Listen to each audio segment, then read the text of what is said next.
Who's the director of Egenis? Adam too. I should fit introduced to both. Yeah, so thank you all for coming. I didn't want to say too much because Adrian is going to be the sort of master of proceedings today, this unusual session. But I just wanted to start by saying that how delighted I am that we have this session today to celebrate this wonderful book. Yeah,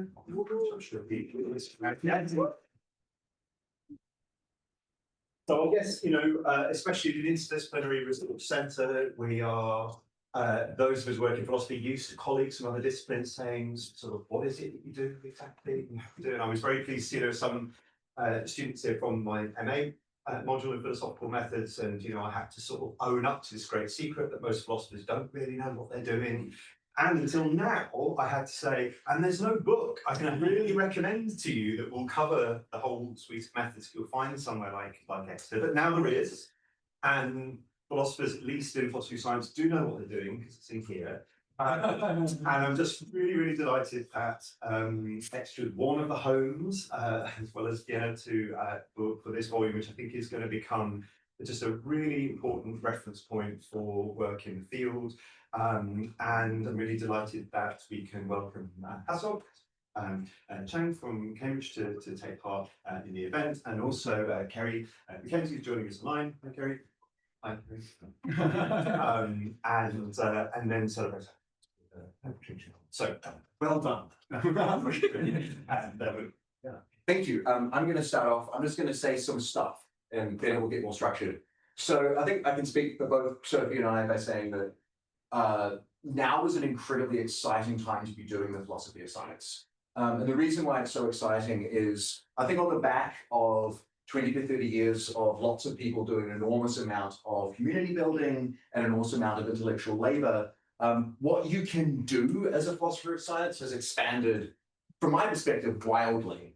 There are lots of different types of people doing the philosophy of science. They're asking different types of questions. They're engaging with very different types of material, and they're doing that in a variety of different kinds of ways. And we sort of thought that the time was right to try and put some, let's call it a statement out about at least what some of that territory might be and might look like. But the book's also intended to be a kind of provocation. It's supposed to lead us as philosophers and philosophers of science and, other folks to ask, well, what else might we be doing, right? How else can we sort of expand on this? So my job is to roughly tell you a bit of the story of how this book came to be, and then give us a little talk about the structure of it. Then I'm going to pass over to Sophie, who will give us some more sort of philosophical reflections on the process, and as Adam already intonated, how terrified philosophers are of speaking about their own methods. And then we'll be passing online to Kerry, and then back to face-to-face with Hasok, where they will talk for 15 to 20 minutes about methods and stuff. We'll see what they have to say. We're then, horror of horrors, going to have a group activity. Whereas, as we said, this book is a kind of provocation, and so we're going to see what the chapters can do to provoke you to think about other things that philosophers of science might be doing. This should be especially fun for those of you who aren't philosophers of science, to give you a good chance to, complain about our inherent laziness. And then there'll be drinks and pizza and snacks, and you're all very, very welcome to sort of hang around. Our pizza impresario, Kirsten, will be ordering a collection of vegan, vegetarian, and various types of pizza. If you have a very particular dietary requirement, don't annoy her, and she can do her best to accommodate that. Right, on to proceedings as normal. So about 3 years ago, Sophie, myself, Charles Pence, and Samuli Regula ran a summer school in Vienna that was for methods in philosophy of science. Sophie and I handled kind of qualitative methods, and in my case, case study stuff. And Charles and Samuli grabbed kids and a bunch of computers and put them in a room, and it was just like a sort of LAN party. It was, what they were doing looked way cooler than what we were doing. But one of the things that really struck us was the extent to which the students who came to the summer school were just kind of baffled by the sheer range of different things that were being thrown at them and how kind of unfamiliar that was. And it led us to think, well, maybe it would be useful, not just for, students, but also for everyone, to kind of have somewhere you could go to sort of try and get a sense of what on earth it is we think we're doing. And so Sophie and I then wrote up a dream list of people who we'd like to invite to write for such a book. We emailed them, and to our mounting horror, almost all of them said, yes, that sounds great, we'll do it. At which point we were forced to do it. And so we did, right? So it ended up finding a home with MIT Press after a bunch of fighting around. But lots of thanks to Philip Lachlan for doing that. We did quite a bit of work to try and structure the book in certain ways, really structure the production of the chapters. We provided a guide for the guidebook for the authors, which some of them followed. We ran a sort of online workshop where drafts of the chapters were shared amongst the various folks. And I think that, did some work to giving the book some vague sense of cohesion, but quite vague. One of the major hiccups along the way was, of course, a project like this inherently ought to be thought of as ought to be open access. There was a delightful miscommunication between ourselves and MIT, which led to it not being open access, but now a compromise was reached after some sternly worded emails, and it will be open accessed in July. So as of July, it'll be open access, anyone can have it. If, for instance, you would like a PDF copy of it earlier, well, you could, for instance, pretend that maybe you're interested in reviewing it, and I'd be very happy in providing a copy. So email Sophie or myself, and we're very happy to provide that PDF. So I thought it would be useful to just give us oh yes, and if you those online, you'll see this QR code here, that will take you to the landing page and the MIT website. There is an extremely ugly tab called resources, and if you click on resources, that will take you to a PDF of the contents page. And it might be very useful for you to have that contents page because we're going to make you guys talk to each other about it in approximately 45 minutes. So, what's in this book?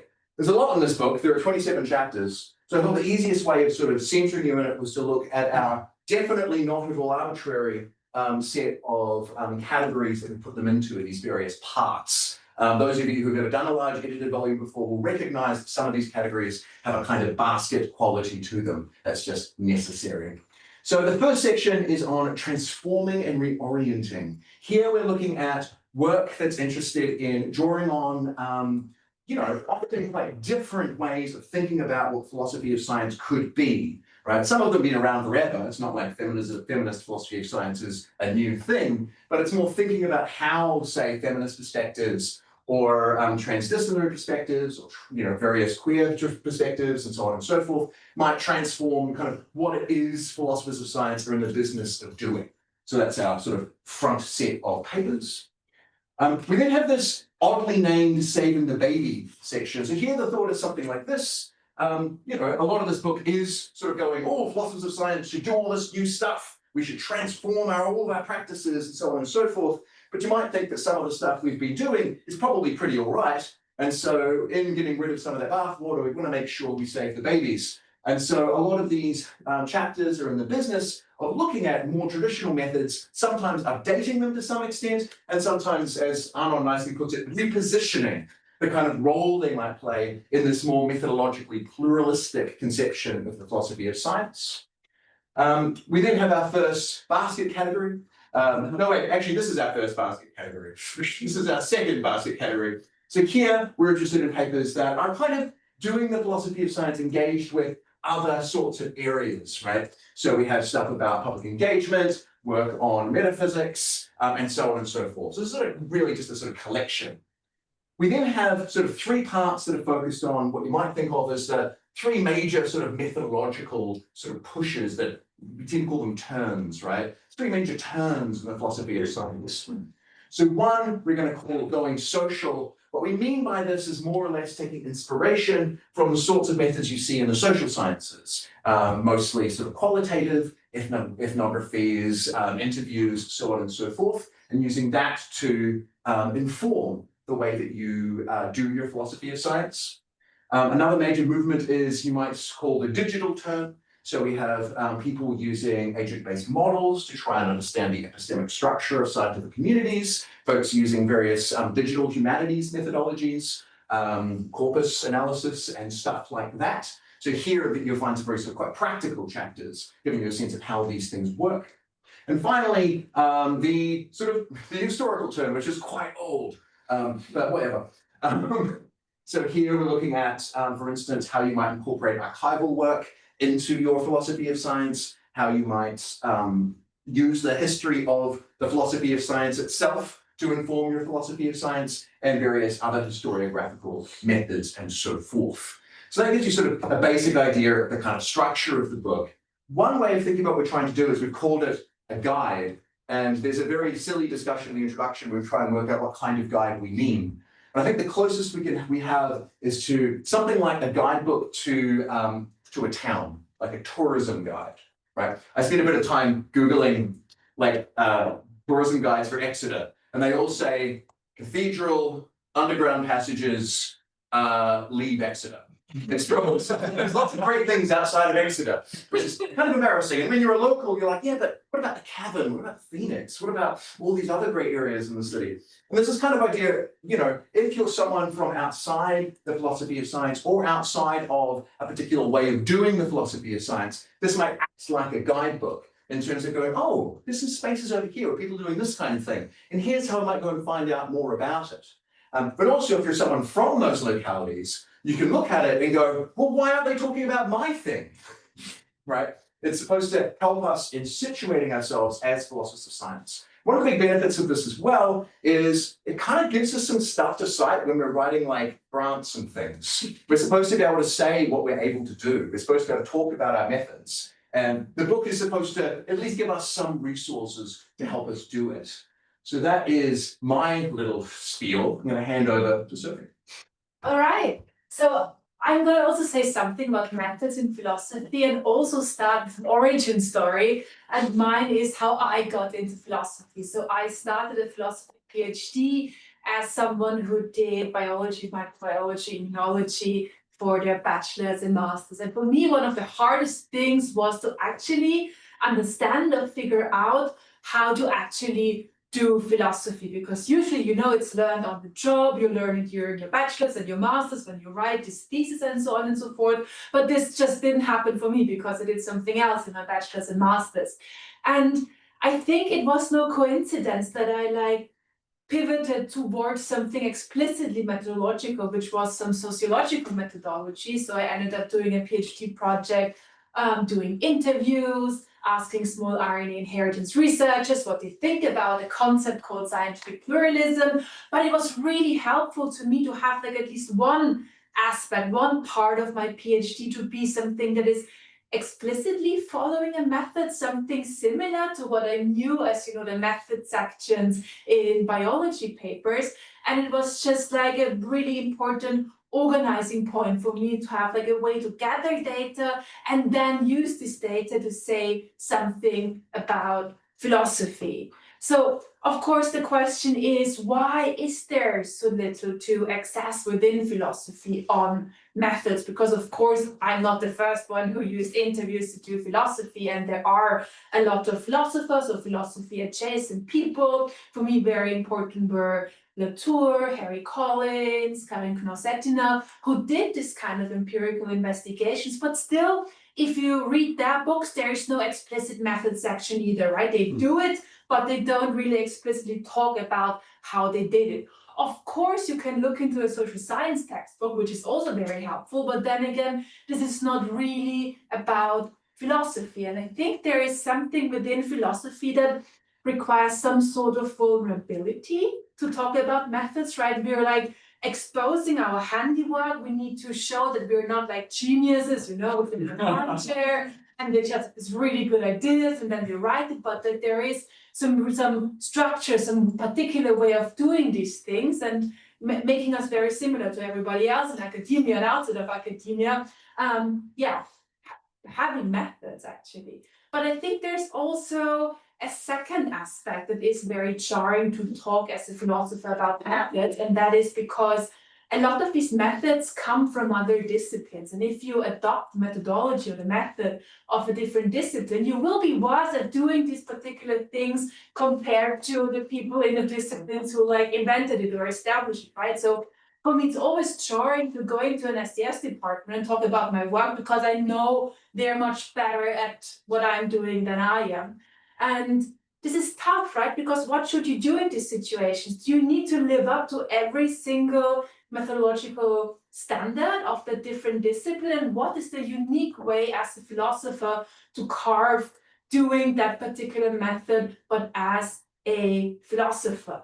And I think this book is very much about reflecting that, right? What do we do as philosophers when we use something that might be initially foreign to our discipline? And I think, as Adrian already said, it is in a way a right time for thinking about that, because I feel there are like two important strands in current philosophy of science. One is like de-idealization, or thinking about idealization and de-idealization, and the other, of course, is the philosophy of science in practice, right? So a big critique about like standard traditional accounts within philosophy of science is that they're too idealized, right? They leave out very important aspects of certain cases. They contort certain aspects of these cases, and they deal with too little cases, right? If you think about like common examples in philosophy where we talk, for example, about disagreement or revolutions and so on and so forth, we maybe know Galileo and Bellarmine, then we might talk about D.S. Sandy and Evans Pritchard, then we might talk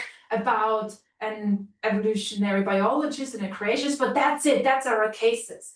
And I think these three types of idealizations really often impede some philosophy, right? Because it's not only that even though we have these idealized cases, we don't seem to agree, but we also do not know how to de-idealize, right? How do we get from highly idealized cases to the concrete again? And I think particularly being more methodological, having methods that aid us through very difficult cases that need a particular approach, it's very helpful to be more explicit about it. Then, of course, the second path that is very helpful for this whole project is the philosophy of scientific practice. So all types of philosophy where actual scientific practice is a big part in the arguments being made. And again, there, how can we access these practices? Of course, there's a lot of different ways. And particularly here, also people have accumulated a lot of different ways of actually doing that. Now, both these strands, right, de-idealization, the philosophy of scientific practice, have something particularist about them, right? They are about very specific particular cases, and we just could, of course, ask, is this methods move within philosophy of science something that is more particular for those who are really interested in the practice-y, in the concrete, in the particularist, or what can actually a more methods-oriented philosophy contribute to the very generalist philosophy of science? And I think that's an open question. So do we need to idealize again after having de-idealized, or what is the status of our very methodsy philosophy of science? But also in the other way around, we could ask, should more generalist philosophers of science that might not feel the need so much for these different types of methods, should they also be more explicit about how they do things? I would say intuitively yes, because they are also methodological. They have also coordinated epistemic activities to reach a particular goal, and it can only be fruitful to think about that. And of course, it might also unveil new ways of doing things that might also, again, be very helpful for the more particularist philosophy of science.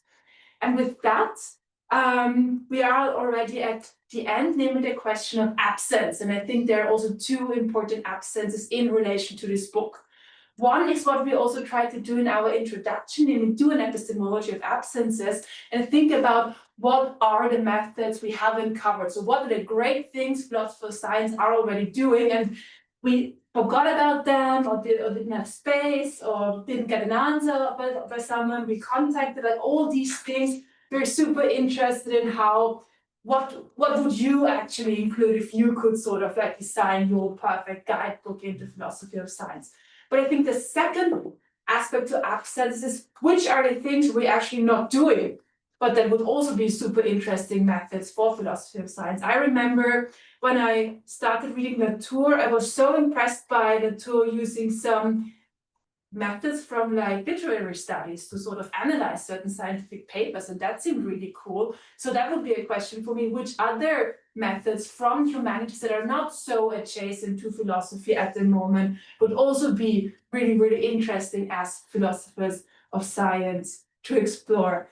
These are my thoughts on methods in relation to our book, and I'm super excited to hear next Kerry. All right, thank you so much.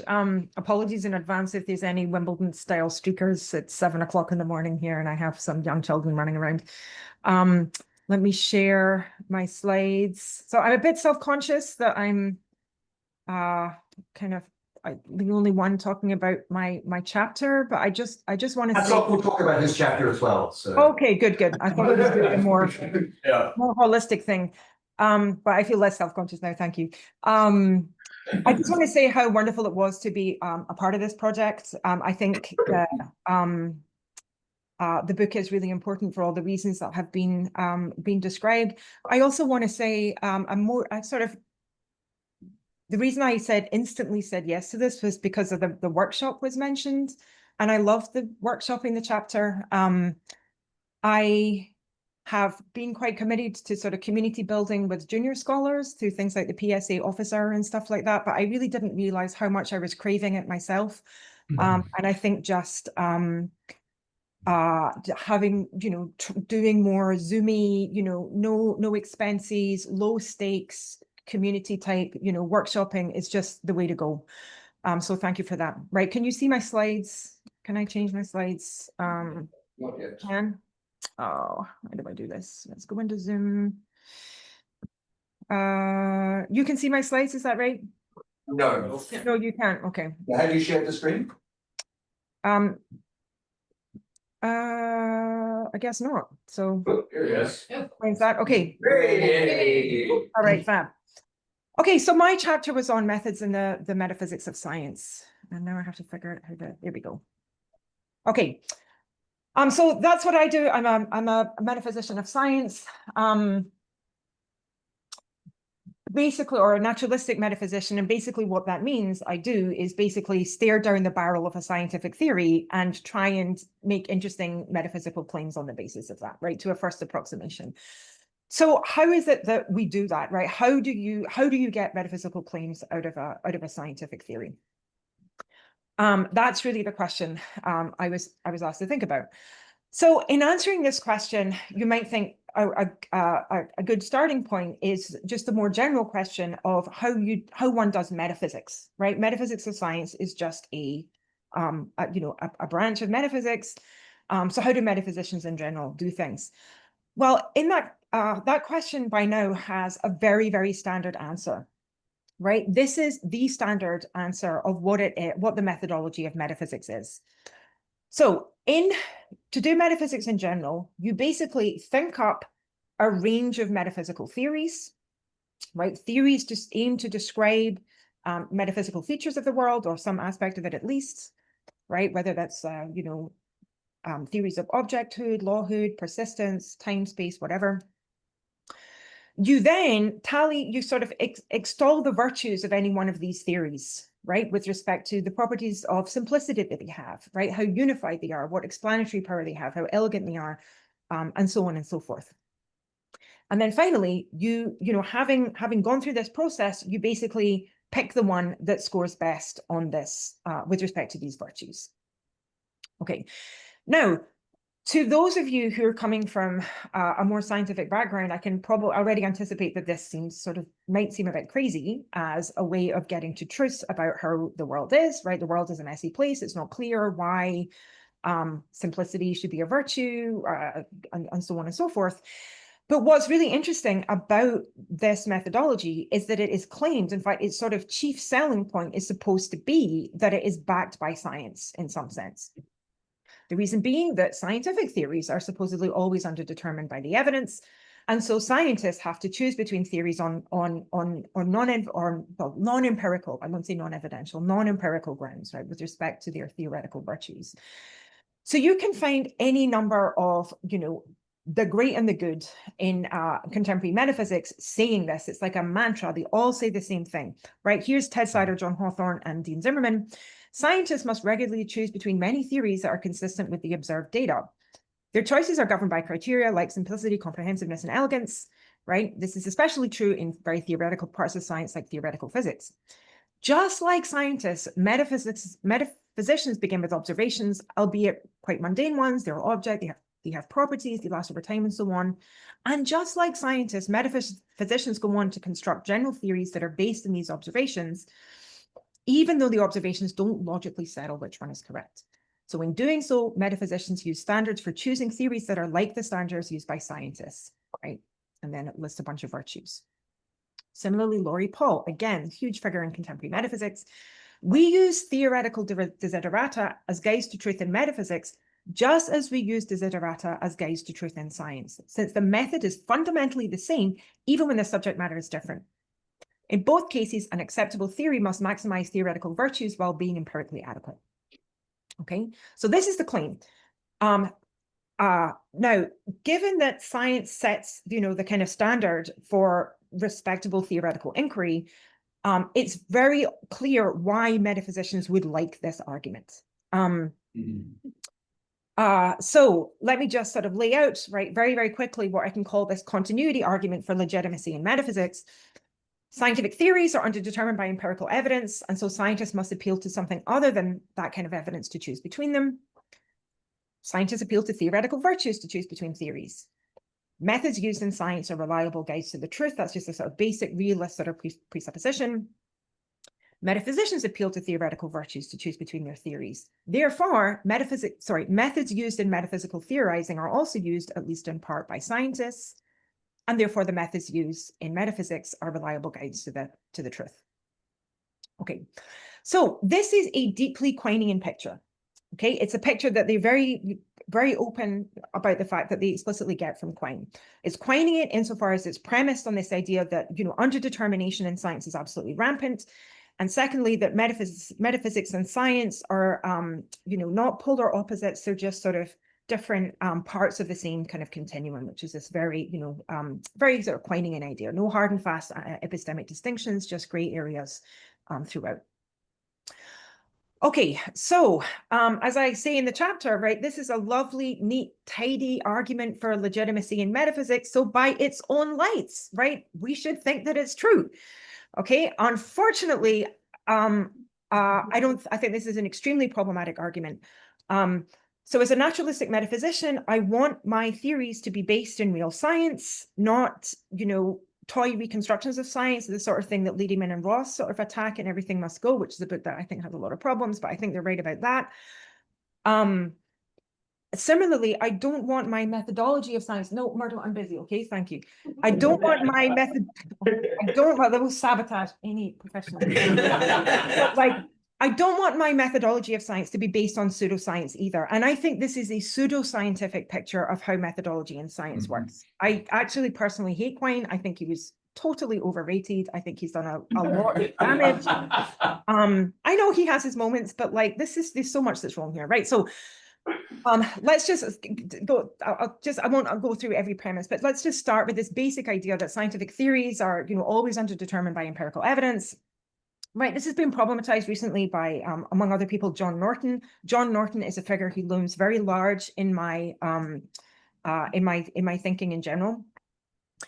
So what Norton argues is that this idea that scientific theories are always underdetermined is made plausible when you have this extremely sort of naive qualitative understanding of how confirmation in science works. Yes, the same piece of evidence can be logically compatible with different theories, but that doesn't mean that it's supported by those theories to the same degree. And in fact, usually it will not be.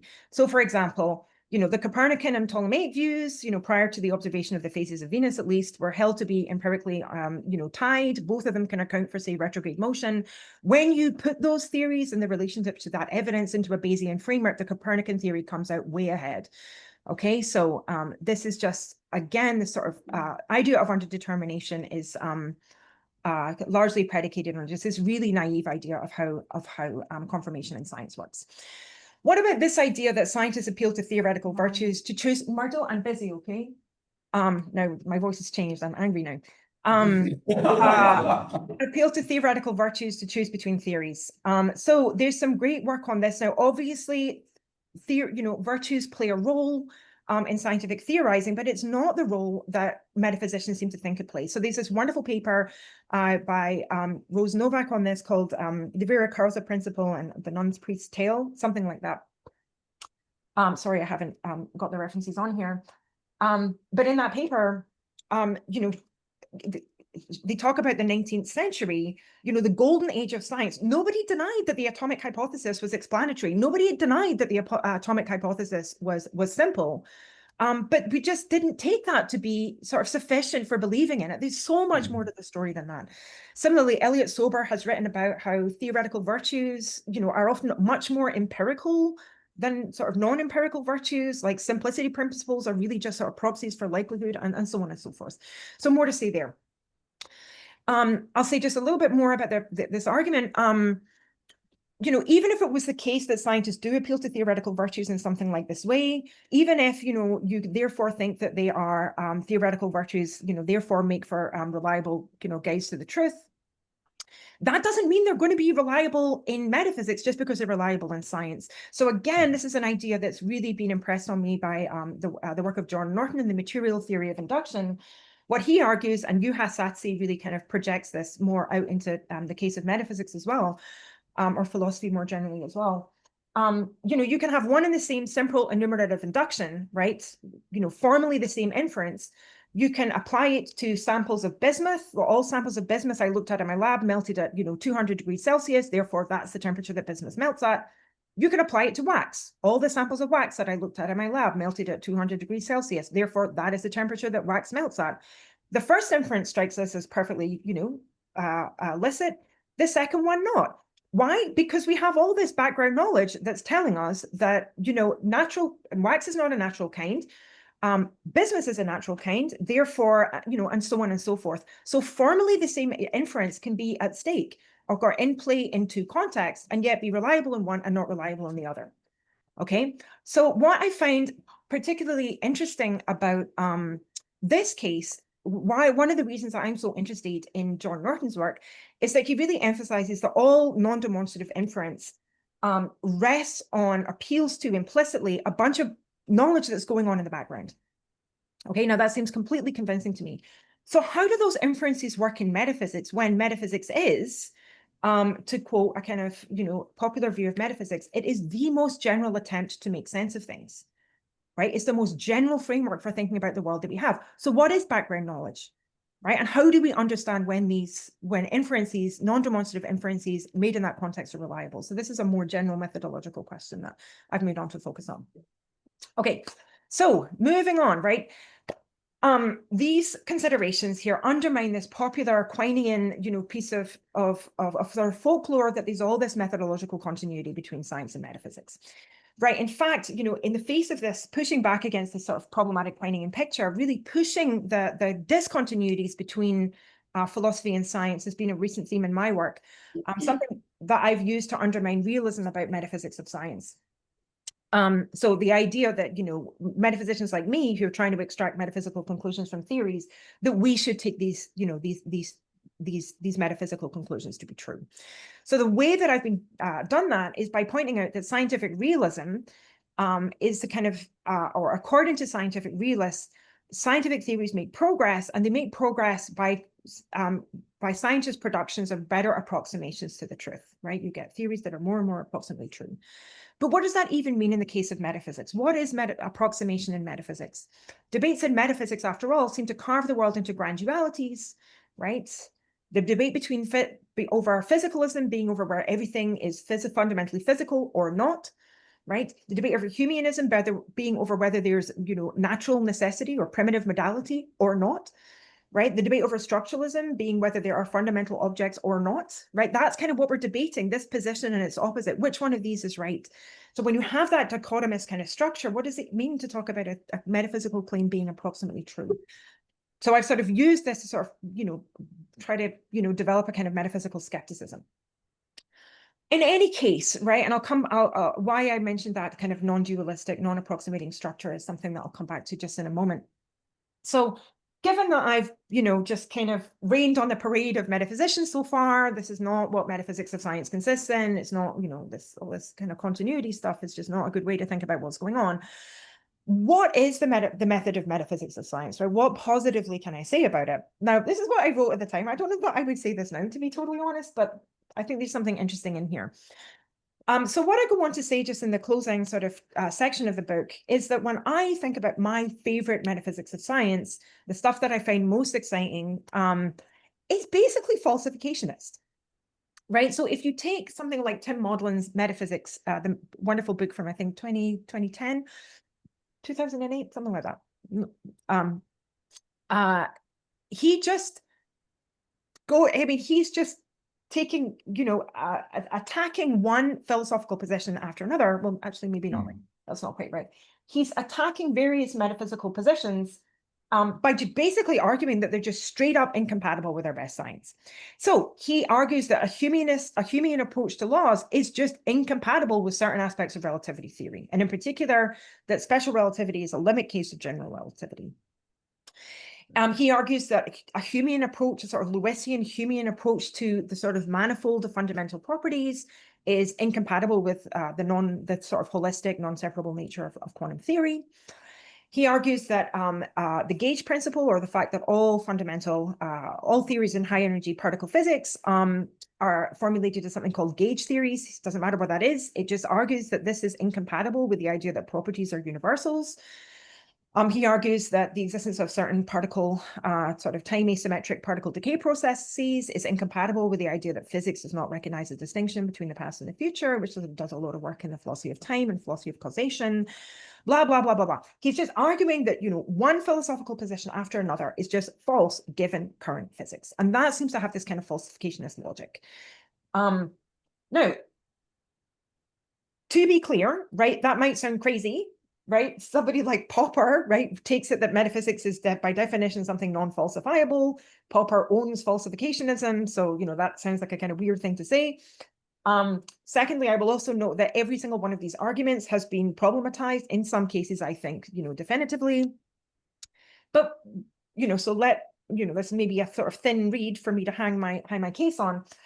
But what I want to just focus on is another criticism of Maudlin's project, or this style of project, which is that it doesn't seem that such rampant negativity could ever get you to a positive view in metaphysics, right? It can give you a kind of dopamine hit from showing that certain big cheap wrong, but it's not clear that it actually tells you like how the world is. So Mauricio Suarez, for example, has got a wonderful review of the book, right, titled The Many Metaphysics Within Physics, when he argues that Maudlin's arguments for his positive views, the positive views he defends, all turned out to be essentially criticisms of Humeanism. Like, you just hate Humeanism, Tim, face it, right? You don't actually have a positive view here.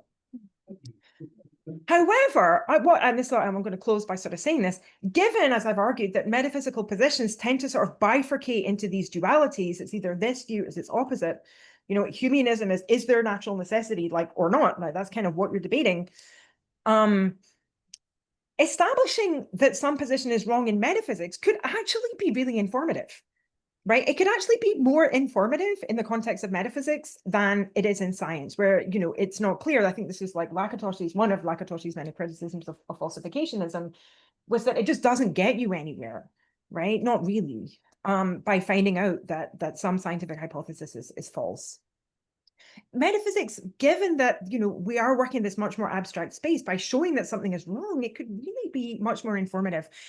And so I think that was just an interesting point to sort of land on, that actually there's a methodology that might work better in metaphysics than it does in science, to be more meaningful or something like that. So I just, even though maybe the position I'm defending here sounds a bit crazy as a positive methodology in metaphysics, there's something interesting there. Falsification is also closer to, and I know you and I know it's not, deductively, you all know the Duhem crime problem and all that, but it's closer to a demonstrative form of reasoning. So maybe Norton type worries in the kind of material theory of induction. When you have non-demonstrative reasoning, you need to use background knowledge. It's not clear what background knowledge even means in metaphysics. So maybe the same worries don't apply here. So this is just, I just think it's an interesting sort of place to land, that actually this is a methodology that has more going for it in metaphysics than in science, right? Okay, so just to close, right, again, you can falsify your way into the idea that falsify your way to the correct metaphysical view. That might sound horribly naive. Partly because, we are just very used to the idea that metaphysical theories are underdetermined, right? That's just another mantra. But it was a mantra in the philosophy of science as well. And as we've seen, this orthodoxy has been questioned in science. Maybe we should revisit it in metaphysics also. I think it's time to revisit that possibility, and that we can take some inspiration from developments going on in philosophy of science for doing that. And maybe, in order to do that, we need to think about, what is a good metaphysical theory? Arguments against the idea, such as from Kyle Stanford, that, scientific theories are always underdetermined. They often come from people being able to just dream up sort of hypotheses about, the manipulators, or the idea that the world came into being 5 seconds ago with all this evidence attached to it.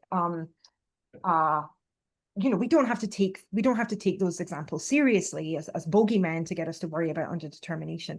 Is there something like that going on in metaphysics?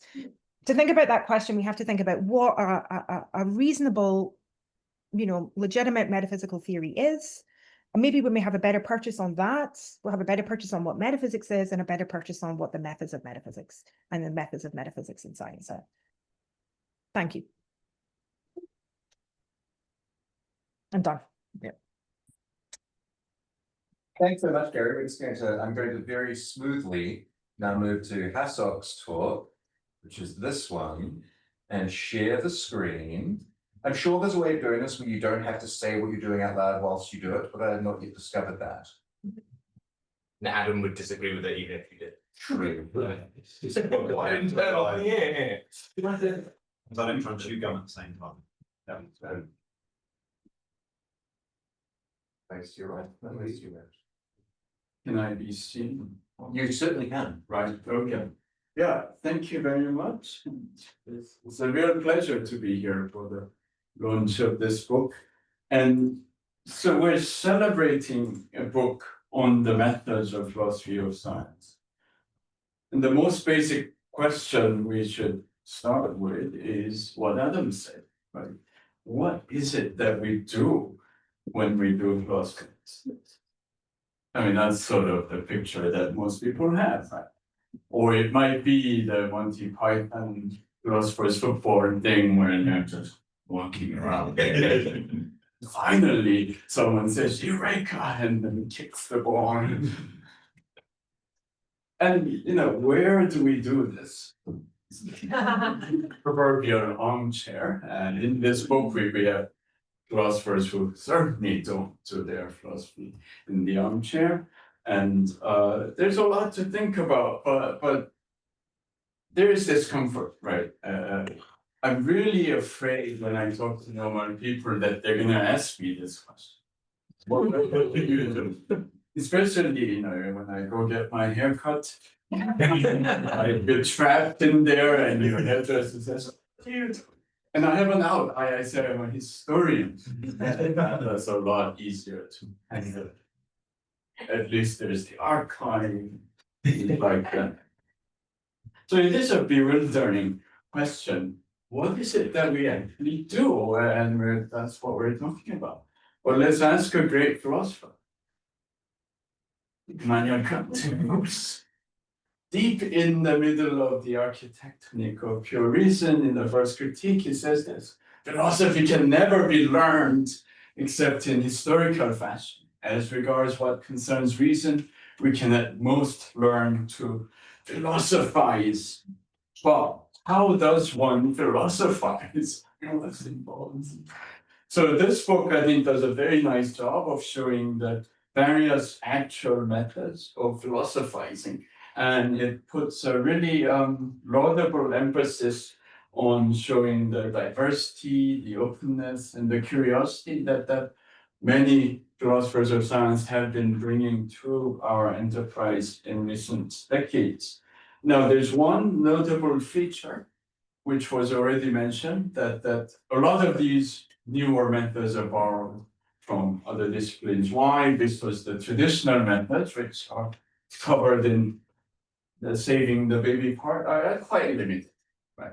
They just basically amount to thinking really hard. and in a structured way and in a vigorous way. Now, of course, they're gonna be right, looking at these again, there are commonalities of good and effective thinking going across disciplinary boundaries, but are those commonalities strong enough to allow us to just pick up these social science or digital humanities or historical methods to use them in philosophy? So I think we are running the risk, right, the dilemma, either thinking without methodological guidance or using these methods that may be inappropriately borrowed. And I think this is another thing that the book really does well to address. Various chapters really do an excellent job of considering why the borrowed methods may work well and how to modify them for philosophical use if they're not so good. Now, that's about the book in general. Adrian, in preparing for today's event, has asked me if I would talk a bit about the process of how I came to write my chapter. So in one sense, there's a simple answer, which is that Sophie and Adrian can be very persuasive. So they said, we're doing this book, we're doing a workshop in Vienna, so yeah, and it's like you're a fish on a hook. Once you write the initial thing, suddenly you have a chapter in this book. So that's been nice. But the more difficult and interesting question is, what kind of thinking went into the production of the ideas in my chapter, not just the thing? And the answer to that is that what I've written is a product of self-examination. It is nothing more grand than that. It is thinking about how it is that I might have managed to do something that looks vaguely like fairly good philosophy, right? And it wasn't until relatively recently that I thought much about philosophical method. So in that sense, I'm like most philosophers. I had my questions to pursue and I knew what kind of thinking resonated with me, but I didn't come from a particular school of philosophy, except in retrospect, I must have come from the Stanford School, or John Dupre, Peter Gallison, Nancy Cartwright, Pat Suppies, and others. But when I was doing my PhD at Stanford, we didn't walk around saying, we are the Stanford School. That was a retrospective fabrication by Nancy Cartwright many years later. And I've really been a philosophical scavenger. I mean, not only was I deeply influenced by John and Nancy and other people who taught me, but all these other people is a weird collection of people I've been really inspired by. So about philosophical method, I often felt that there really wasn't one. Right, I felt very much like something that one of my heroes, Percy Bridgman, said. Now, Bridgman, for those of you who don't know, was a Nobel Prize-winning experimental physicist, specializing in the creation of high pressures. That's him in his lab at Harvard. The peculiar thing about Bridgman is he wrote his first of his philosophical books leading to so-called operationalism 20 years before he got the Nobel in physics. So wonderfully curious character. And this is what he said when he was asked about the scientific method. He said, the scientific method, as far as it is a method, is nothing more than doing one's damnedest with one's mind, no holds barred. That's a wrestling reference for Sophie. All the different holds are allowed. You just do what you have to do to get somewhere. So that's sort of been my sense of philosophical method as well. You think really hard. But with the help of pragmatism, I'm now seeing that my lack of method is a method in itself. Right? What I mean by that is I don't think philosophy should have a unique method. I think the method of philosophy should be continuous with the method of any kind of good thinking. Not identical, but continuous. So it's a slightly different kind of continuity thesis than what Kerry was just speaking about. So when it comes to philosophy of science, I think there have been two very opposite inclinations. At one extreme is the people who think that philosophy and science are entirely different ways of thinking, and it's also asymmetry, right? Philosophy can analyze science, science cannot analyze philosophy. Why, I don't know, but that's one very common idea. At the other extreme is the notion that philosophy and science are really the same kinds of thing, but what happens in philosophy of science is a meta level kind of science. So people have thought about philosophy of science, science studies more generally, as the science of science. So my considered view is more like the latter, but with a considerable twist. What is the twist? I think the twist comes from two basic orientations that I have, which most people who like to talk about the science of science have not had. And that includes marketers as well as some of the sociologists. Now, one basic orientation I have is a focus on innovation, the focus on how do we get new ideas in philosophy. The other is a concern with making philosophy useful. I'll come to that later, but first of all, innovation. So before the first year of, no, not before, beyond the first year of graduate school, when I was taking the metaphysics and epistemology core course from John, beyond that period, I've never been really interested in the adversarial kind of philosophy. Right, the kind of philosophy in which you just take delight in finding fault with someone else's argument. And I mean, that's your supreme satisfaction. Probe that more. Right. And I wasn't really, I was initially into it when I first got into philosophy from physics, but yeah, halfway through graduate school, I just lost interest in that. Partly because I wasn't as good at it as some of my peers who were very good at it. And the satisfaction I did derive from it when it worked out also seemed shallow, not lasting, and stressful, even when it worked. So rather, I wanted to find answers to the questions that bothered me. When we're stuck with a problem, how do we do better? So in retrospect, I can see that I always had this focus on philosophical innovation. How do we get new ideas, improve existing ideas, finding new ideas that made sense of things? And this I now recognize as consonant with Peirce and Dewey's view of inquiry.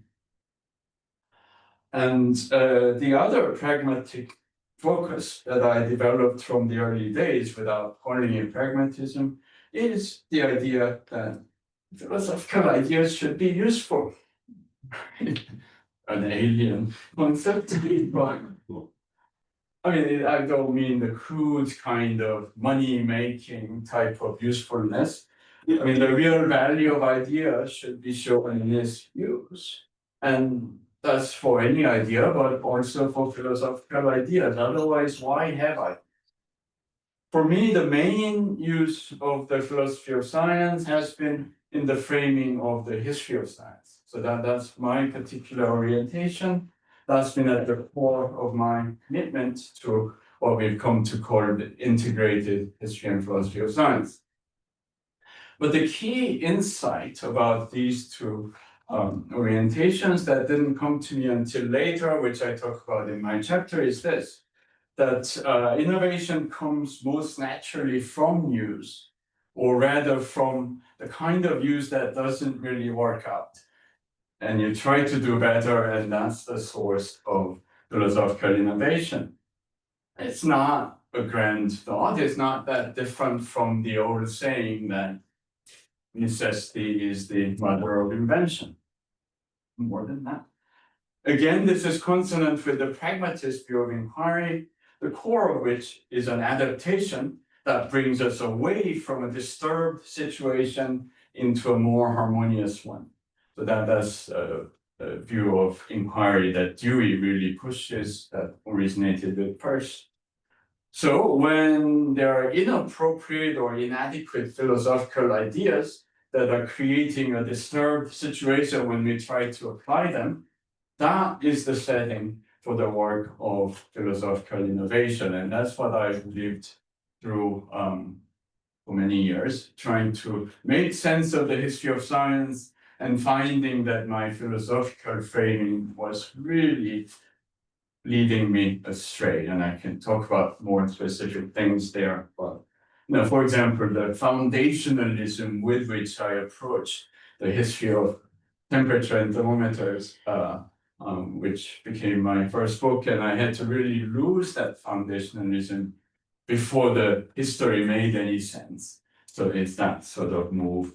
And that's something I talk in a slightly more detail in the chapter.